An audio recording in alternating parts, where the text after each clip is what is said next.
Step aside. I need to inspect your hair. The sharp command cut through the steady hum of the airport terminal. Yalin froze, his heart pounding. His hands trembled as he looked up, eyes wide with disbelief. For what? He whispered, voice barely audible over the crowd. But Officer Dunley didn't answer. He snapped on his gloves with cold efficiency, like this was routine. Jalen's afro was neat, carefully maintained, a symbol of pride, not suspicion. Yet here he was, singled out, exposed under the cold fluorescent lights, while everyone else passed without scrutiny. The weight of the moment crushed him. His chest tightened. Shame crept in with every passing second. The crowd's eyes felt like 1,000 knives piercing through his skin. He swallowed hard, swallowing the urge to fight back. The power imbalance was clear, impossible to ignore. Dunley's gaze was not about security, it was about control, about marking Yalin as different, as a problem. The word profiling echoed silently in Jalen's mind. Here, in this busy airport, his dignity was slipping away. His lips quivered, and he lowered his gaze. The humiliation was public, unmistakable, and no one was stepping in. This wasn't just a random inspection. It was racial bias in action, glaring and unapologetic. Jalen's eyes darted to the passenger before him, a white kid with AirPods and a massive backpack who strolled through without a second glance. No extra pat down, no invasive questions, nothing. He didn't check him, Yalin muttered, his voice trembling with frustration and confusion. Why me? Officer Dunley's glare hardened. Don't get smart. You want to fly or not? His tone brooked no argument. The microaggressions morphed into overt discrimination with every word. Jalen's heart raced, his throat tightening with a silent plea to be treated like any other traveler. But fear rooted him in place. He felt powerless beneath Dunley's scrutinizing eyes, accused without cause, yet expected to comply. Nearby, a black female TSA officer glanced over, whispering to Dunley, "He's a minor." That should be enough. But Dunley waved her off, dismissively. "He's nervous. That's suspicious." The message was clear. Nervousness was guilt. Difference was danger. And Yalin, just 15 years old, was caught in the crosshairs of an unfair system. "Sit down." Dunley's voice was cold, unwavering.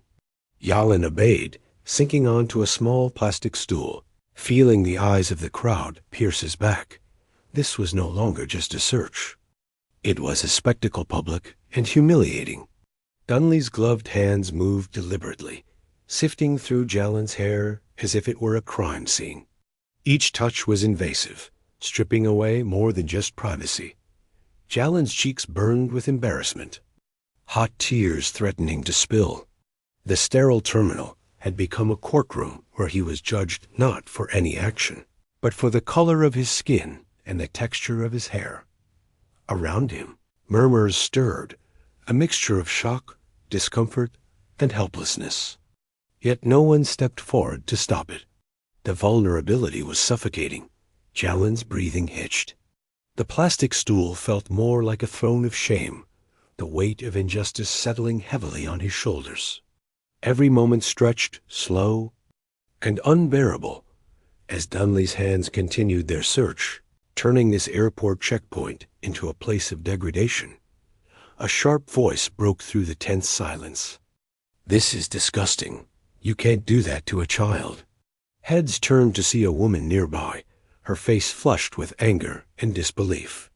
Her words sparked a ripple through the crowd, murmurs of agreement, whispers of outrage. Some shifted uncomfortably. Others pulled out phones, unsure whether to intervene or record. The atmosphere thickened, a growing storm of silent judgment against the injustice unfolding. Officer Dunley barked back, "Mind your business. Security protocol." His tone was defensive, dismissing the moral weight of the accusation. Jalen's lips trembled as he looked up, eyes searching for support amid strangers. The crowd was no longer just watching, it was awakening, caught between fear and the impulse to act. For the first time, the public space felt charged with possibility. The invisible walls around Yalin began to crack, even as the humiliation persisted. A booming voice sliced through the tension. "Yo, that's my nephew." Everyone's attention snapped to the man stepping forward. Lebron James, unmistakable in presence, calm yet commanding. Dunley's hands froze midair, the power he wielded suddenly slipping away. The crowd gasped, the moment shifting like a tide turning. Jalen's tear-streaked face lifted, stunned, as relief mingled with confusion. This intervention was unexpected, a lifeline thrown just as everything felt lost. The air vibrated with the promise of change, as the story poised to unfold into something bigger than anyone could have imagined. Yalin Brooks was the kind of kid who listened more than he spoke, thoughtful, respectful, and sharp beyond his years. Growing up in Akron, Ohio, a city where opportunity often collided with struggle, he learned early how to carry himself with quiet strength. Raised by his mother, a hard-working single parent juggling 2 jobs, Yalin understood the weight of responsibility. From a young age, school was a refuge, where his love for math and science shone brightest, even if the neighborhood whispered different expectations. His mom often reminded him, "Stay focused, son. The world will try to box you in, but your mind is your escape." Despite the daily challenges, Jalen's calm resilience made him a beacon of hope in a place marked by economic hardships and racial tensions. When Yalin earned a spot at a prestigious national STEM camp in California, it felt like the first real chance to break free from the limits of his zip code. This wasn't just a summer program. It was a door opening to a future he barely dared to imagine. His mother's eyes glistened with pride the day she told him, "You're going to show them what you're made of." For Yalin, it wasn't just about science. It was about proving that his dreams were valid, no matter where he came from. Yet beneath the excitement lingered the unspoken truth. The world outside Akron wasn't always fair. Packing his suitcase, Yalin felt a rush of excitement mixed with nerves. His mom watched him carefully, every folded shirt and carefully packed notebook a symbol of hope. But before he zipped it up, she took a deep breath and pulled him close.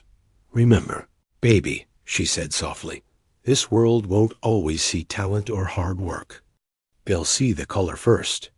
Be polite, don't talk back, and always keep your hands where they can be seen." Her voice cracked, the weight of generations of warnings resting heavily between them. Yalin nodded, swallowing the lump in his throat. "I know, Ma. I got this." Her embrace was tight, equal parts love and worry. On the bus ride to the airport, flashes of past moments crowded Jalen's mind, times when suspicion shadowed his every step. The store clerk who followed him with narrowed eyes. The teacher who questioned if he really built his science project. Doors that clicked shut just a little faster as he passed by. Yet, through it all, Yalin kept his head high, resilience quietly threading through his spirit. These microaggressions, invisible to many, were heavy weights he carried silently. They reminded him that success didn't erase the prejudices waiting around every corner, even as he prepared to embark on this life-changing journey. The world had already cast its gaze, shaping the path he would have to navigate, not just as a gifted teen, but as a black boy with dreams bigger than the obstacles stacked before him. The airplane hummed beneath him as Yalin settled into his seat, eyes wide with wonder and hope. This was the moment he'd waited for, a step toward the future he'd dreamed of since childhood. His mother's words echoed in his mind, a steady anchor. "You got this, son." For now, that hope felt unbreakable. Unaware of the challenge waiting just beyond the airport doors, Yalin leaned back, ready for the adventure ahead. But sometimes, the hardest lessons don't come in classrooms. They arrive in moments when the world shows its harshest face. "You're good, sir." Next, the TSA officer called, waving a white teenager through without a second glance. The boy walked confidently, headphones in, carrying a bulky backpack that looked like it belonged on a camping trip.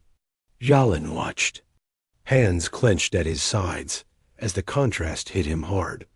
Why was it so easy for him to pass? No extra questions, no invasive checks. Just a quick nod, and he was on his way.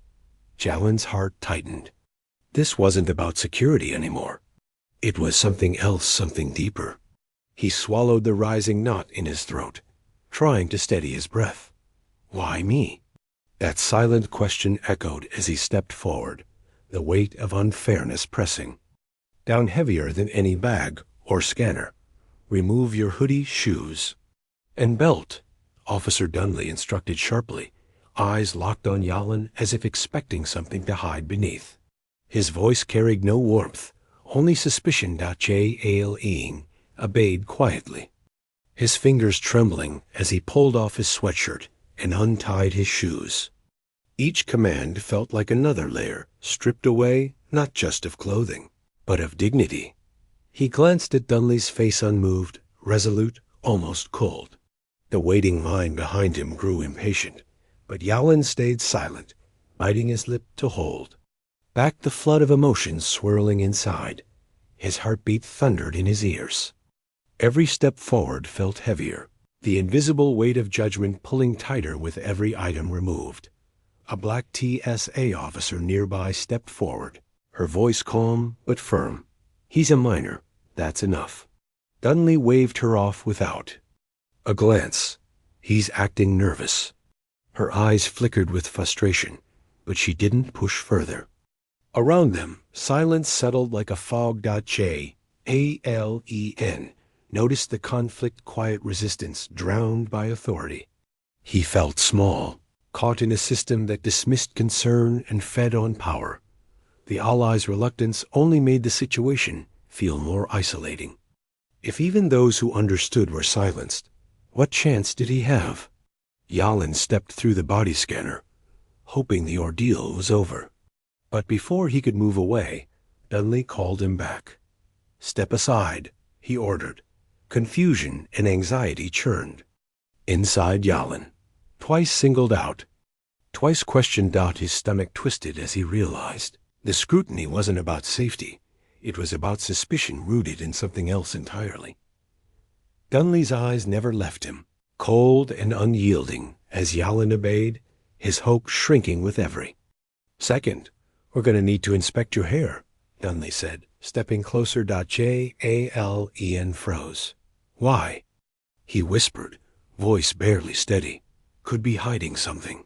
The guard replied, tone flat, as if this was routine. His fingers began moving through Jalen's afro, searching, invading. The words felt like a knife-thinly veiled racism masquerading. As protocol, Jalen's hands shook uncontrollably, lips parting but no sound coming out. The silence was louder than any protest. Heads turned. Phones were raised. Whispered conversations filled the space. Jalen's cheeks burned as the weight of countless eyes pressed down on him. Powerless under the spotlight, shame bloomed deep inside. Every stare was a reminder he was exposed, vulnerable, and alone. And this was only the beginning. "Sit down." "Now," Dunley snapped, his tone leaving no room for argument. Jalen's legs felt like lead as he lowered himself onto the plastic stool, the cold surface unforgiving beneath him. The casual questions had vanished. This was no longer a routine check, but an aggressive display of control, played out under the eyes of strangers. Jale and single quotes S fingers clenched the edges of the seat, heart pounding with a mix of fear and humiliation. His mind raced, searching for an escape, but his body stayed frozen, compliant, powerless. Around him, the air thickened with tension as the line behind whispered quietly, their gazes heavy and uncertain. Without warning, Dunley reached out, running his hands through Jalen's hair like a detective searching for evidence. The roughness was invasive, cold, and entirely unnecessary. This wasn't a criminal he was inspecting, but a scared 15-year-old boy. Just need to make sure there's nothing hidden, Dunley muttered, voice flat and void of empathy. Every pat felt like a public stripping of dignity, a silent accusation that Yalin was guilty before any proof. Yalin swallowed hard, swallowing the urge to recoil as the officer's fingers explored his scalp. His eyes dropped, cheeks burning. The search wasn't just a procedure, it was a message. You don't belong here.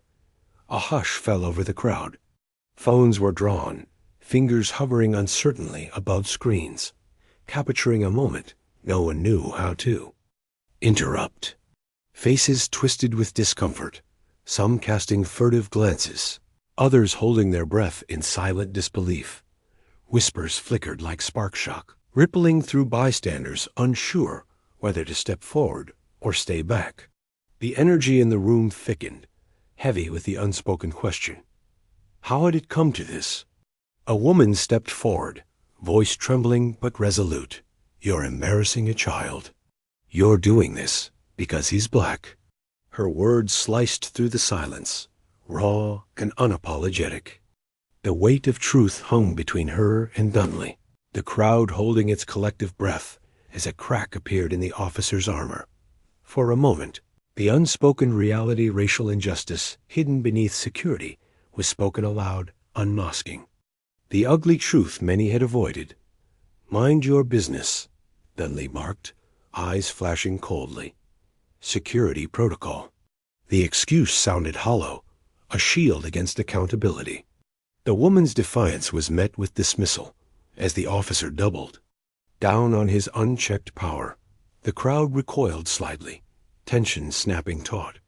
Fear and authority tangled in a dangerous dance, leaving Yalin trapped at the center. Tears welled in Jalen's eyes, his voice barely a whisper.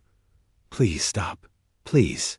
His strength unraveled in that moment, the quiet plea of a boy crushed beneath the weight of public humiliation.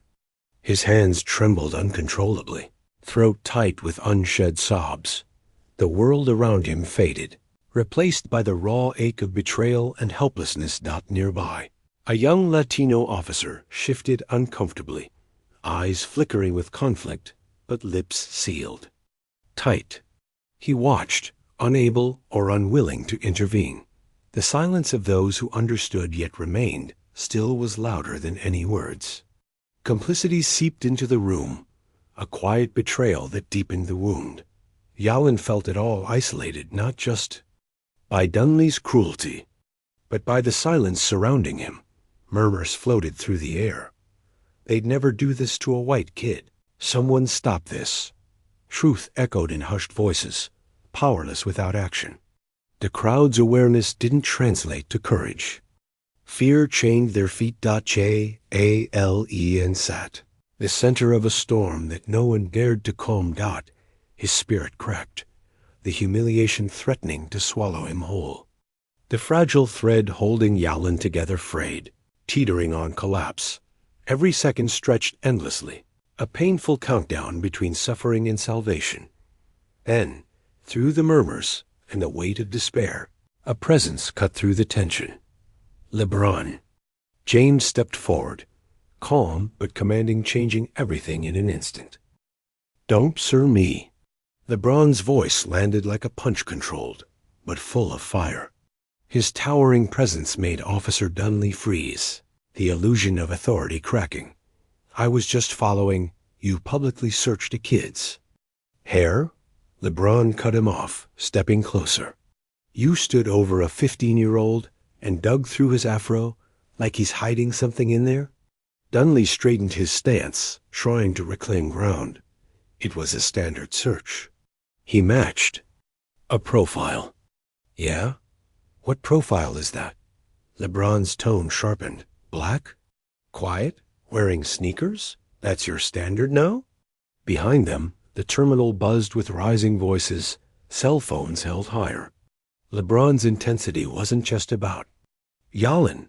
It was about every time this had happened, unseen and unchallenged. Jalen hadn't moved. Still on the stool, still small under the weight of it all. But now, for the first time, someone was standing between him and the storm.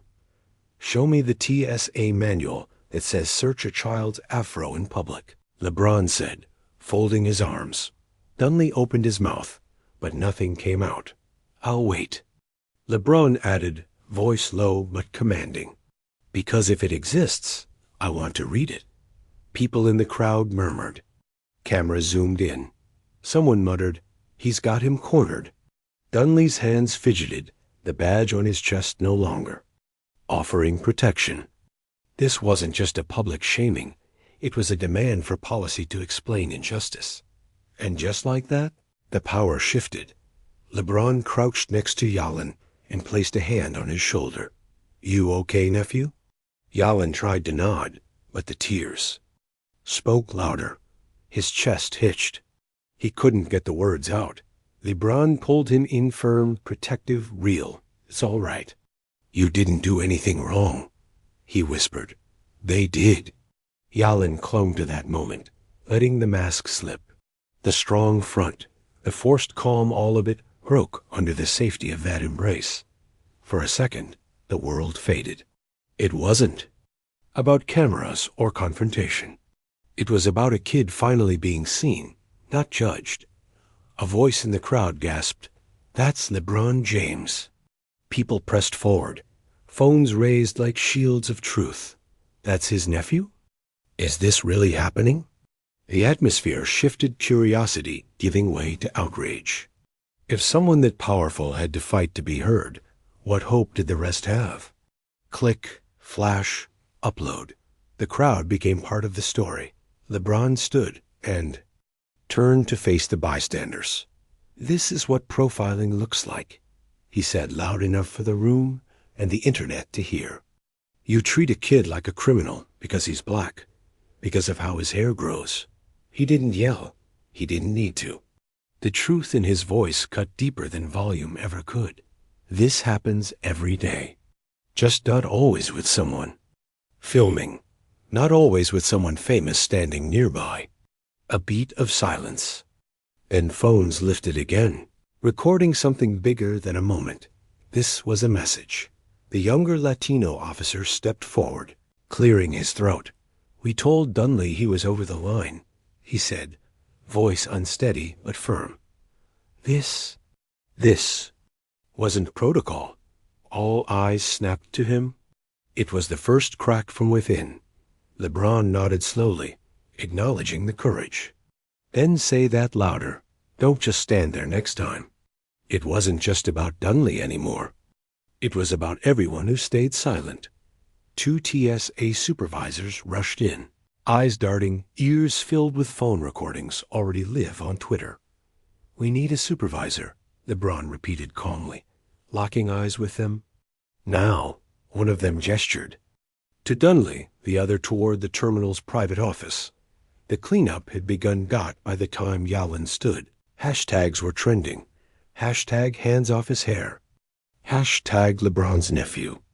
Hashtag TSA profiling. Media vans parked outside before the hour was up. Reporters, influencers, advocates, they all had one story on their lips. And in every clip, one thing stood out. A child's quiet pain and a nation's overdue reckoning. Supervisors flanked Dunley, guiding him toward the back. His face had drained of color, the arrogance gone. No cuffs, no apology, just silence. But for the first time, the silence served justice, not oppression. And as the door closed behind him, the balance began to reset. Breaking news tonight. Homeland Security officer denied boarding at the airport while traveling with his nephew. The reason? His skin color, some say. Networks looped the footage again, Yalin being separated from his nephew. The confusion, the raised voices, the quiet humiliation. Hashtag justice for JALEN started trending within hours. Every outlet had a different angle, but the truth was unavoidable. He had credentials. He followed every rule. Why was he the one questioned? An anchor demanded. Airports were supposed to keep us safe, not weaponize assumptions. And now, the nation watched, some in outrage, others in silence, but no one could look away anymore. I just wanted to get my nephew to camp, Yalin said quietly, eyes steady. He sat beside his mother on national television, wearing a navy suit, hands clasped but calm. Did you raise your voice? The interviewer asked. No, Yalin replied. I raised my credentials. His mother gripped his hand. My son served this country. He wore the badge they now used to gatekeep against him. The comment section flooded with support. He was calm, polite, and still profiled. He's every black man who ever had to prove he belonged. America wasn't just listening. For once, it was hearing. Lebron stared into the camera, no script in sight.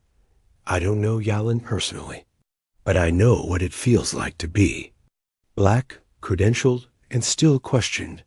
He took a beat. This isn't about relation. It's about recognition. A man doing his job got treated like a threat, not a protector.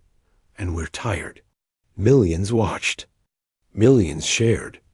We won't let another story get buried under policy excuses, he said. We stand with Yalin, not because we have to, but because we should. The message wasn't polished. It was powerful. Solidarity, not sympathy, became. The conversation. The TSA released a brief statement. The officer involved has been suspended pending investigation. A full review of bias training protocols is underway. But the damage was done. Airports updated signage. All passengers welcome. All passengers respected. Leaked memos revealed new anti-bias workshops rolling out nationwide. Some called it progress. Others called it PR. But the ripple had started. One man's mistreatment had forced a federal agency to look inward, finally. And the public wasn't done watching.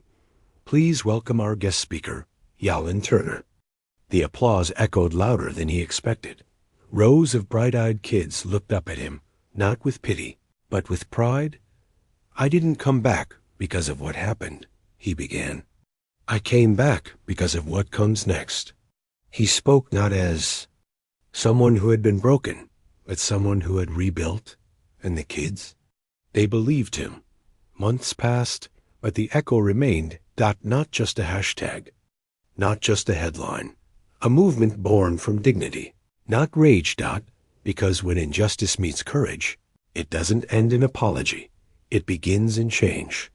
Yalin didn't choose this role, but he embraced it. And others began stepping forward, too.